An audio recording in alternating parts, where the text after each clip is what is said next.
and see. Yeah, we're going to leave on Thursday night.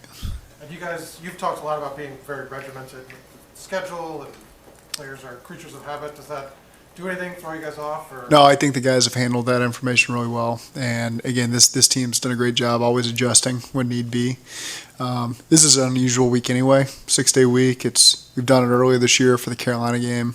Our guys have responded well to it, and this is just one more adjustment they'll have to make. So we all have a walkthrough, I guess. Yeah, we'll keep our normal schedule. So all of our physical practice stuff will be here. Okay. And then so it doesn't really change our routine much, just where our meetings will be for that final day. Trey Hendrickson said we should ask you, so what's the latest on his list? Yeah, we'll see how he gets through the week. I think with a lot of our guys, we're training towards being optimistic, but we want to utilize these full speed practice days, these next 2 days, to see where they're really at. You just need to see how much it's hurting him, how much he can do with it. Yeah, I just want to get through these next couple days and see where we're at for the game. With the secondary, you anticipating Mike and Cam to play it? We'll see. Again, I think once we get out there and we physically do it in practice these next 2 days, we'll have a much better feel of where a bunch of guys are at. What happened with Cam's shoulder? Just more stinger issues, but again, we'll see where he's at this week. I asked Joe, I'm pretty sure you probably know, but you can clinch a playoff spot this Saturday if you win. I know it's not the long-term goal, Yeah. but does that resonate with you at all, or I'm pretty sure you're saying No, it really doesn't. It's not even something we've talked about as a team. We're focused on winning the division, and there's a lot more that's going to have to go into it than just winning this week. This week is a step in doing that, and so we're fully focused on playing our best football because we know how much of a challenge this is going to be. But you got to take care of this one before you can focus on anything beyond that. So we're just focused on trying to beat New England. why is you and Joe both said we're focused on winning the division. Why is that for you guys more important than potentially trying to get the number 1 overall seed? Well, that's beyond that. The first step is always just getting the division, and then if you can do that, then it allows you to see a bigger picture that we're not there right now. We still got a lot of work to do, and the first step is just doing everything we can to put ourselves in a position to win the division.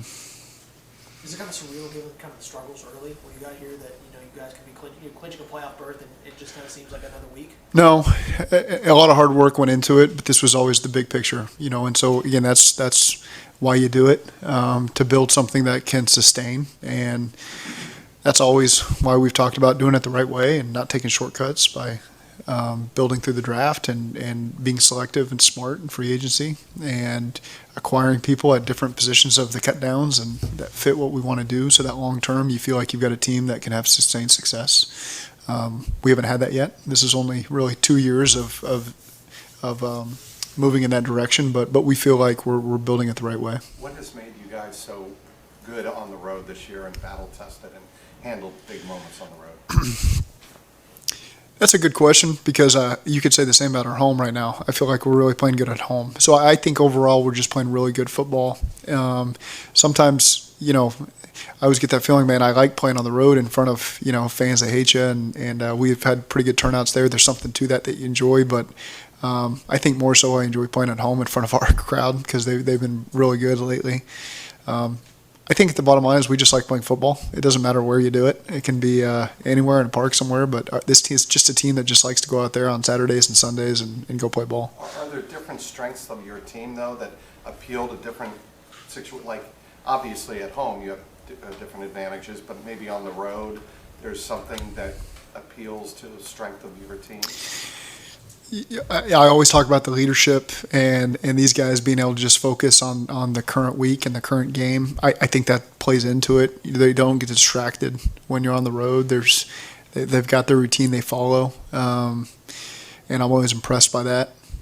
I think a lot of these guys have been here. We've all been together long enough now for all these road trips that the routine feels very familiar to where whether you're home or on the road, it all feels the same and you know your routine by kickoff and you're ready to go. Zach, Trey was telling me about just why he decided to stay in the game, that like Sam Hubbard, basically he was like, well, I don't really have a lot of other options, so he basically was like, I just got to suck it up. Aside from his just like relentless mental makeup, from like a tactical skill point, if you were game planning against him, like what would you start with about why Trey Hendrickson is such a good edge rusher? I don't want to give away how we would game plan Trey. That's difficult. Like, what does he do, like, exceptionally well? Well, he's relentless. He's very smart. He does a really good job studying his opponents. He's relentless, absolutely relentless. He's strong. He's quick. And then you add in his football IQ on top of that, and it makes a really dangerous player. And so again, he maximizes all of his strengths to the fullest. And then I think he'd be the first to tell you the complementary pieces around him help him do his job. And when he finishes, he's able to help his teammates. Sometimes he might not get the sack production, but his teammates gets it. Sometimes he gets the hurries. He gets a lot of help over there with tight ends and running backs. I mean, every third down I watch him, I feel like he's having to defeat 2 blocks. And he's just relentless with his effort. So he's tremendous player. How's Sam doing? Same. Hubbard? Yeah, he's in great spirits. He's doing really well. What does that mean for him potentially playing the next couple weeks? We'll see. I think all these guys, we just got to see where we're at through the week and then make decisions as we get closer to game time. What happened with his calf? Now that you have a little more information after Sunday, what happened with it? We saw on the injury report. Yeah, his calf just tightened up. So, again, we'll have to see where it's at. Nearly every team you've played has had a great edge rusher. This team has 2. How difficult is it to, scheme up and block 2 guys with double digits? Yeah, it's more than 2. These guys, the interior guys do a great job working an edge. Their backers, they're very smart with how they pressure you. They really do a great job with their matchups. And so, again, they've done a really good job getting teams off schedule, finishing teams on third down. It's a really well-coached group and a really talented group, and they play really hard and smart, and it presents a lot of challenges. Given what you guys needed in free agency, and when you went out to look for, what's Teddy Karras giving you? That's how you had to have drawn it up. Yeah, it is. He gives added leadership, which we're always willing to take. He's all about ball. He loves to talk protections. He loves to talk run game. That's what gets him excited. You need that in a center. It's awesome to be around. Just his infectious energy at all times. On top of that, he's just an awesome human being. The money he's raising to help people right now. He's just all about people. He's all about helping people. He's unselfish. That's why a guy's elected the captain right when he walks in the door, just because he has that effect on players and coaches and in a city, really. And people back in Indianapolis, too. And I'm sure everyone in New England and Miami would say the same thing that's interacted with him. So just a special human being, and we're lucky to have him. He seems to have set he's made sure that the pocket is, the middle of the pocket. That seems Right. to be such a key thing for you guys, that the pocket is kind of, is held firm. He understands what's necessary to allow us to throw the football effectively, and that's cleaning up the interior of the pocket and making sure Burrow's comfortable back there and helping clean up, work from the guards and the tackles as well. And so Ted, again, his head's always on a swivel, and he's looking for work. If he doesn't have a immediate responsibility, he does a really good job of finding work. You always say you want receivers who are tough and can catch. I'm curious, where'd you get the line from, and why is it so true? The first person I heard that from was Phil McGagan. He was our assistant receiver coach and coached receivers in Miami. And he was the first person that made that comment to me, and it always stuck with me. He sat next to me in the staff meetings that we used to have at the Dolphins. And I think that was my first year in the league. I heard that from him, and it stuck with me, and it rings true all the time. It's just sometimes you don't see guys that have both traits. You see lots of guys with great hands, a lot of guys that are maybe just tough, and to get both of them, which we got a lot of guys that do both, is really impressive. How impressed have you been with your receivers' toughness lately? Awesome. TB. Start with TB.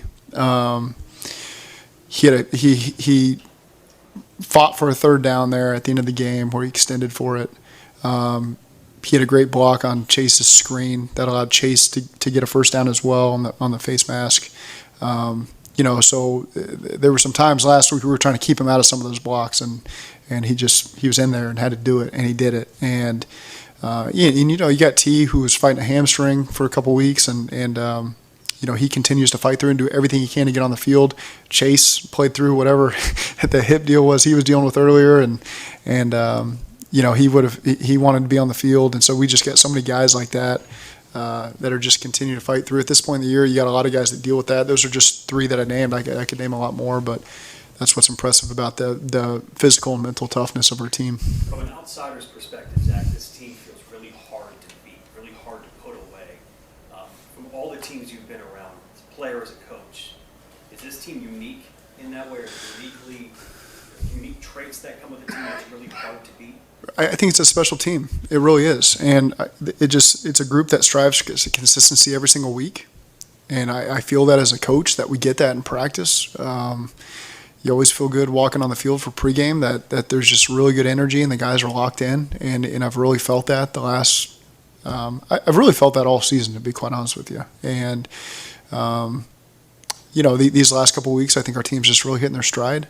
We know that we can't take that for granted. That doesn't just automatically carry over every single week. You still got to repeat the work and find that edge that you got to have for each game. But our team they've had that focus and that urgency to get it done during the weekends. Can that kind of energy, that kind of vibe, can that snowball and a team gets hot at the right time of the year, so to speak? I think the confidence can carry over.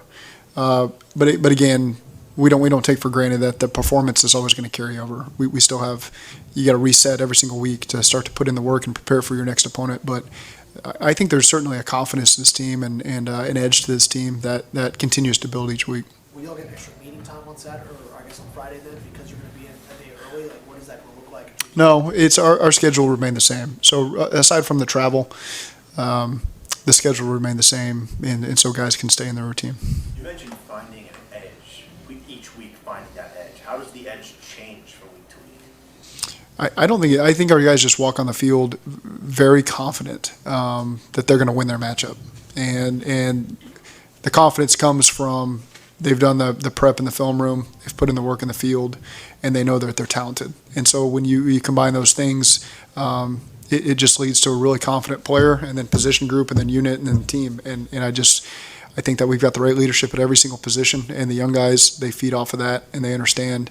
I've said in here many times, guys don't want to be the weak link on this team, and so they've felt the need to rise to the challenge, and I think that we've got a really good group that does that. But again, in the same token, we know that we've got a really tough road game, and this is going to be a difficult environment versus a really good team, and so again, everybody's going to have to be at their best on Saturday. Having gone against Bill Belichick, back in your first season as head coach, going against him 3 years later, how tough is it? And what do you appreciate about just going against a coach like that who's one of the greatest? He does a great job. I think they've got a great coaching staff from top to bottom.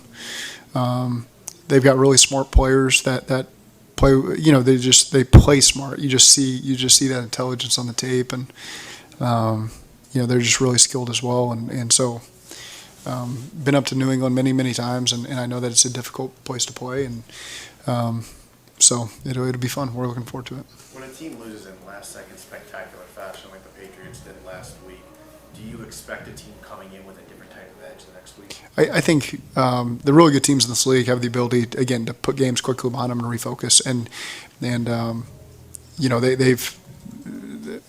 they're a team that I've got a lot of respect for, and so you know that they're going to be prepared for you when you walk in the building, and we're going to get their best shot. There's no doubt. Because of how often you guys have come back in games and proved that you can do it, is it just kind of a comfort thing, or does it allow you to be maybe a little more aggressive, take some more chances early in games than you would otherwise? Every game is unique. Every plan that we go into it is different, and it's not necessarily always carryover.